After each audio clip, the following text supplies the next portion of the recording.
तो चलिए करते हैं एक्सरसाइज। हमारा ये है पार्ट 3 HTML वीडियो। ओके। सो ये है एक्सरसाइज गाइज। एक्सरसाइज में क्या पूछा जा रहा है, insert the correct in tag for the HTML heading. तो मैंने आपको क्या बताया था एलिमेंट के बारे में कि हम किसी एक टैग को ऑन करते हैं तो उसे टैग को ऑफ भी करते हैं, और ऑन से लेकर के ऑन किया टैग हमने, बीच में हमने कुछ लिखा, फिर जो हमने उसे ऑफ किया तो वो होती है हमारे एलिमेंट।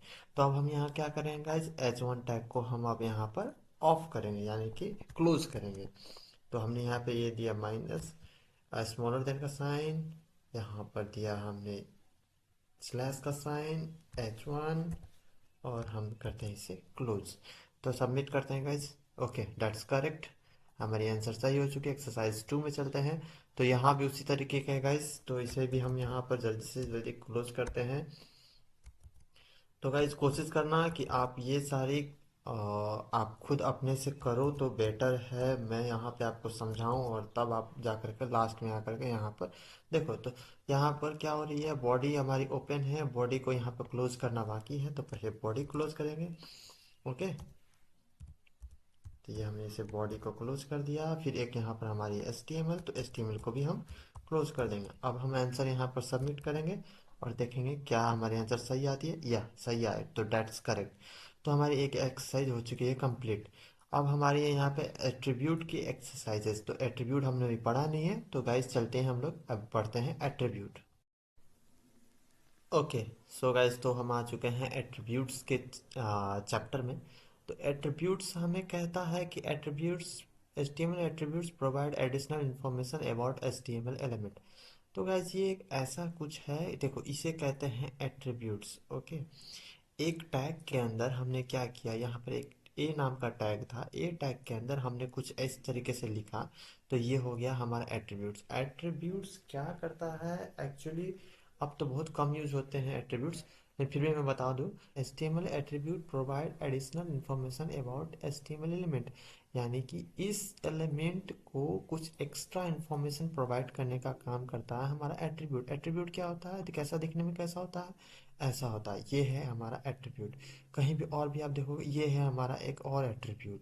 ठीक है, तो क्या हो रहा है, एक टैग के अंदर हम कुछ ऐसा चीज लिख रहे हैं जो इस एलिमेंट को, किसी भी इस एलिमेंट को या फिर इस एलिमेंट को हमारे कुछ एडिशनल इन्फॉर्मेशन, इन्फॉर्मेशन क्या दे रहा है, इन्फॉर्मेशन में कुछ भी हो सकता है। यहाँ पर कलर भी हो सकता है। अब ये जो विजिट स्कूल हम लिखे हैं यहाँ पर, इसे यहाँ पर कलर देने का काम करता है कुछ एट्रीब्यूट, कुछ एट्रीब्यूट इसे लंबाई देने का काम करता है, कुछ मोटाई देने का काम करता है। तो एट्रीब्यूट के ऊपर डिपेंड करता है कि एट्रीब्यूट किस काम के लिए वहां पर लगाया गया है, कौन सा एट्रीब्यूट किस काम के लिए लगाया है।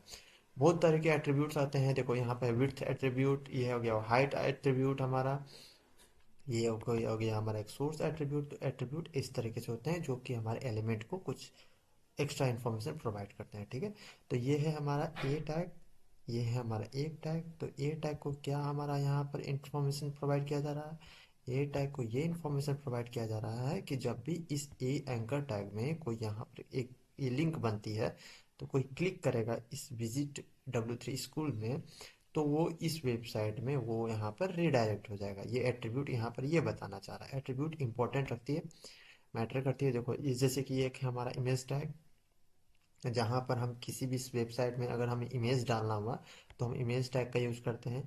इमेज टैग का यूज़ तो करते हैं, बट फिर इमेज टैग हमें आगे क्या बताता है, सोर्स, उसमें हमने लगा दिया एक सोर्स।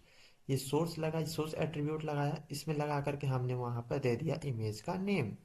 ओके, तो इमेज का नेम देने से क्या हुआ, वो जा करके डायरेक्ट उसमें पॉइंट करता है कि हाँ इमेज यहाँ है, हमें इमेज यहाँ से लेना है, तो इमेज यहाँ पर आ जाती है। इमेज टैग में हमेशा सोर्स एट्रीब्यूट यूज होती है, मोस्ट ऑफ द केस होती ही होती है।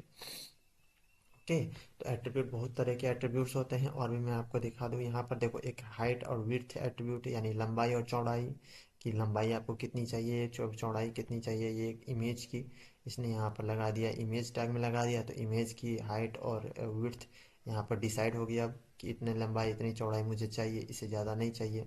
ओके, तो ये यहाँ पर इसकी इमेज की हाइट विड्थ हो जाती है। इसी तरह के बहुत तरह के एट्रीब्यूट्स आते हैं, आप और भी एट्रीब्यूट्स धीरे धीरे आगे चैप्टर में पढ़ते रहोगे, आपको नॉलेज मिलते रहेगा। तो एक स्टाइल एट्रीब्यूट है जहाँ पर आप स्टाइल कलर दे सकते हो, देखो यहाँ पर कलर दिया गया है। हम्म आगे बढ़ते हैं एट्रीब्यूट में। और तो कुछ यहाँ पर एक, अच्छा, एक लैंग्वेज एट्रीब्यूट भी यूज़ होती है। देखो यहाँ पर जिस तरीके से बताया गया है कि इंग्लिश है, ई एन मतलब इंग्लिश, ये डॉक्यूमेंट जो है इंग्लिश में लिखा जा रहा है, इंग्लिश यूएस में लिखा जा रहा है, इस तरीके से एट्रीब्यूट हम लोग देते हैं। ओके, तो अब आगे बढ़ते हैं। आई डोंट थिंक इसमें और भी कुछ है। तो बस यही था गाइस। देखो हेरेफ में यहाँ पर ए टैग में हेरेफ यूज़ होता है, इमेज में सोर्स एट्रीब्यूट यूज़ होता है। ये कहीं भी आप यूज़ कर सकते हो। इमेज में हाइट एट्रीब्यूट एट्रीब्यूट यूज़ होता है। तो ऐसा नहीं है कि इमेज में ही आप यूज़ कर सकते हो, हाइट एट्रीब्यूट आप किसी में भी यूज़ कर सकते हो। और भी कई सारे टैग्स हैं जिस टैग में आप यूज़ कर सकते हो उसकी लंबाई चौड़ाई बढ़ाने के लिए। ओके, तो यहाँ पे एक सबमिट क्वेश्चन आंसर है। क्वेश्चन आंसर हम इसके बाद करेंगे गाइज। पहले हम और दूसरा चैप्टर देखते हैं। आप चलते हैं हेडिंग चैप्टर में। तो गाइज मैंने आपको पहले भी बताया है हेडिंग टैग्स के बारे में कि यहाँ पर जैसे बुक्स में हेडिंग होते हैं उस तरीके से हेडिंग्स दिया जाता है। तो गाइज यहाँ पर देखो हमारे पास HTML में 6 तरीके की हेडिंग्स है, H1 से लेकर के H6 तक।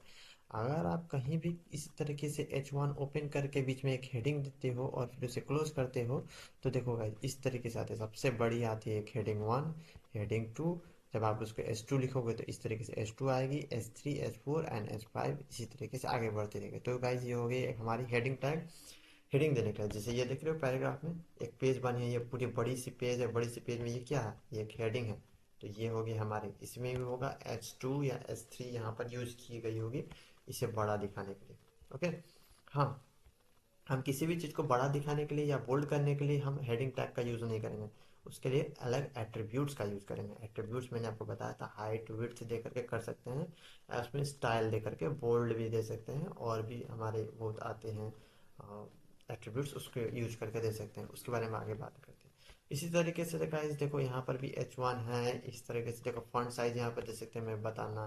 देखो मुझे भी अभी याद आई, देखो फॉन्ट साइज दे करके आप उसे और फॉन्ट साइज को और बड़ा कर सकते हैं। पहले H1 था, बड़ा था, उससे भी बड़ा कर सकते हैं। फॉन्ट साइज एट्रीब्यूट यूज़ किया है यहाँ पर H1 में। ओके, तो बस इतना ही था शायद हेडिंग में। यस, हेडिंग में इतना ही है। इसका भी चैप्टर बाकी है, चैप्टर हम आगे पढ़ेंगे। बाकी बॉडी टैग्स इस तरीके से यूज होती है। HTML रूट, रूट डायरेक्टरी क्या होती है, रूट रूट डायरेक्टरी या फिर रूट, कोई भी चीज़ रूट क्या होता है, मतलब उसका जड़, मतलब शुरुआत कहाँ से हुई। HTML का शुरुआत HTML टैग से होती है गाइस। ओके, आगे बढ़ते हैं पैराग्राफ में। Paragraph tag same as HTML का जो हमारा H1 टैग था उसी की तरह यूज होता है। जैसे ये ऊपर में हमारा हो गया H1 टैग, किसी ने H यहाँ पे हेडिंग दिया, H1 बना दिया, तो और ये जो इतना पैराग्राफ देख रहे हो ये बना दिया उसने पैराग्राफ। तो उसी तरीके से जिस तरीके से H1 होती है वहाँ पे यहाँ पर देखो आप पैराग्राफ भी यूज होती है। देखो ये सारे पैराग्राफ, तो पैराग्राफ इस तरीके से पैराग्राफ आ गए। ओके, आगे बढ़ते हैं। हाँ, पैराग्राफ में देखो यहाँ पे कुछ एक चीज़ इम्पोर्टेंट चीज़ है।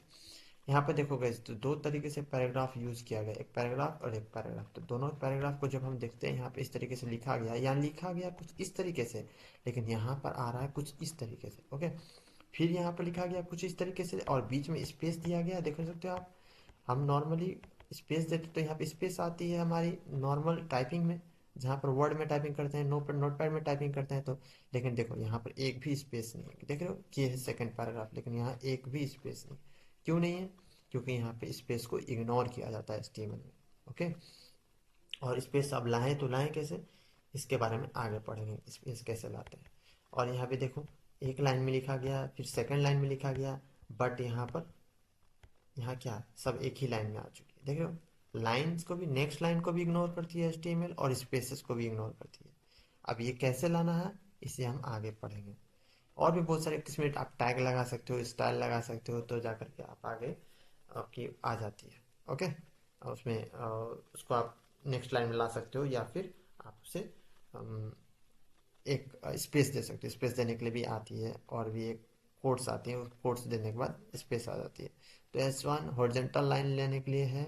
HR टैग ये ओपन क्लोज नहीं होती है, ये टैग बस एक HR लिख करके क्लोज हो जाती है। यहाँ पे HR लिखा आपने, तो इस तरीके से एक लाइन यहाँ पर देख रहे हो, ये पूरा लाइन, ये नहीं, ये लाइन, ये लाइन, ये लाइन, ये पूरा HR लाइन के थ्रू आ रही है। ओके, ये टैग्स। BR टैग मैंने आपको कहा था नेक्स्ट लाइन में लाने के लिए क्या यूज करते हैं हम, BR टैग यूज करते हैं। तो एक बार इसको भी देख लो। कहीं भी बीच में आप बी आर लगा दोगे, इस तरीके से एक बार बी आर लगा दोगे तो वो वहां से टूट जाएगी, टूट करके नेक्स्ट लाइन में आ जाएगी। फिर यहाँ पे बी आर लगा दो, फिर टूट कर नेक्स्ट लाइन, यहाँ दो बार बी आर लगाया गया तो यहाँ पे देखो दो बार टूट करके तीन लाइन में आ चुके हैं। एक लाइन पहले दिस इज हो गया, ए पैराग्राफ दूसरे लाइन में विथ लाइन ब्रेक तीसरे लाइन में। ओके, आगे बढ़ते हैं। तो इसी तरीके से है गाइस, और भी यहाँ पे एग्जांपल्स हैं नेक्स्ट लाइन में लाने के लिए। सिर्फ और एक तरीके से अगर आप नेक्स्ट लाइन देखो, यहाँ पे लिखा गया कुछ यूं तरीके से, ठीक है, लेकिन ये आएगी सब हमारी एक लाइन में, एक लाइन में आएगी। एक बार देखा है तो मैं, सब आएगी एक लाइन में। देख रहे हो यहाँ सब आ रही है एक लाइन, माई बोनी लाए जो भी है। तो इसको कुछ लोग, अगर आपको सेम टू सेम लिखना है और ऐसे आपको मिला करके लिखना है कि आप नहीं चाहते हो बी आर टैग यूज करें, तो आप प्री टैग भी यूज कर सकते हो। देखो भाई, प्री टैग क्या होती है? प्री टैग होती है कि जैसा आप HTML में लिखोगे वैसा हूबहू आपके वेब ब्राउजर के पेज में हूबहू आ जाएगी। ओके, अब यहाँ पर आपको बी आर देने की जरूरत नहीं है, यहाँ पे स्पेस देने के लिए कोई कोड लगाने की जरूरत नहीं है। जैसा आप HTML में प्री टैग के अंदर लिखोगे, ओपन और क्लोज के अंदर, उसी तरह वहाँ पर ब्राउजर में आपको दिख जाएगी। ओके, अगेन यहाँ पर एक्सरसाइजेज आ चुकी है हमारे साथ। तो गाइज आप लोग यहाँ पर प्लीज इसे ऑफ करो, मैं ये एक्सरसाइज को नेक्स्ट चैप्टर में दिखाऊंगा। आप करके आना, आप बताना कमेंट में कितने आपको एक्सरसाइज आपसे कंप्लीट हुए, कितने नहीं हुए। उसके बाद जो प्रॉब्लम आती है कमेंट में बताना, मैं सभी के रिप्लाई दूंगा। और बस आज के लिए इतना ही, मिलते हैं कल, तब तक के लिए bye bye, next time see you.